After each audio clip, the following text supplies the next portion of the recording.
जो मैं बात बताने जा रहा हूं उसको ध्यान से सुनना और 60 सेकंड में पूरा गेम समझ जाओगे। हर एक सीट पे एनडीए ने जो महागठबंधन को हराया है वो एसआईआर के थ्रू डिलीट किए गए वोटर्स और जीत की मार्जिन से ज्यादा वोटर्स हैं जो डिलीट किए गए हैं। एक वोट की जानकारी देता हूं, आखिर महागठबंधन कैसे इतना बुरा तरीके से हारा हुआ है। आपको एक सीट बताता हूं, अगाई गांव करके एक सीट है जहां एसआईआर के थ्रू 12,548 वोट डिलीट किए गए और वहां का महागठबंधन का प्रत्याशी 95 वोट से हार गया।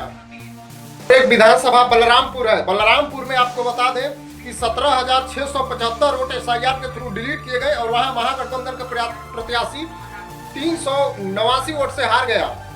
और दूसरा विधानसभा बता दें कि बख्तियारपुर में एसआईआर के थ्रू 9,193 वोट डिलीट किए गए और वहां महागठबंधन का प्रत्याशी 981 वोट से हार गया।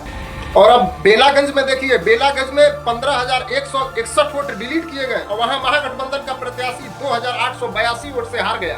और औरंगाबाद सीट का भी देख लीजिए, औरंगाबाद सीट में 18,555 वोट एसआईआर में डिलीट किए गए और वहां महागठबंधन का प्रत्याशी 6,794 वोट से हार गया।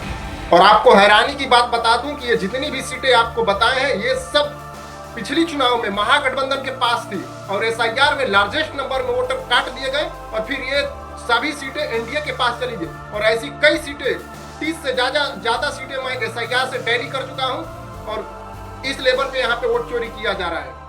और मैं और कई सीटें का आपको नमूना जरूर दिखाऊंगा। और मैं एक रिसर्च बता देता हूं कि महागठबंधन की सीटें कई जगह ऐसी हैं कि एसआईआर से पहले अगले चुनाव में विक्ट्री मार्जिन जो वहां का प्रत्याशी जीत रहा था तो कम से कम 50-50 हजार वोटों से ज्यादा जीत रहा था और उस सीटों पे एसआईआर में कम से कम 10-10 हजार 12 हजार सीट वहां के वोट काट दिए गए हैं और वहां का विक्ट्री मार्जिन घट के 5,000 आ गया, 6,000 पे आ गया। बख्तियारपुर कई ऐसे जगह है। इसका पैटर्न सीधा है, जितना वोट डिलीट किए गए तो महागठबंधन को नुकसान होगा, जितना वोट डिलीट किए जाएंगे उतना एनडीए को फायदा होगा।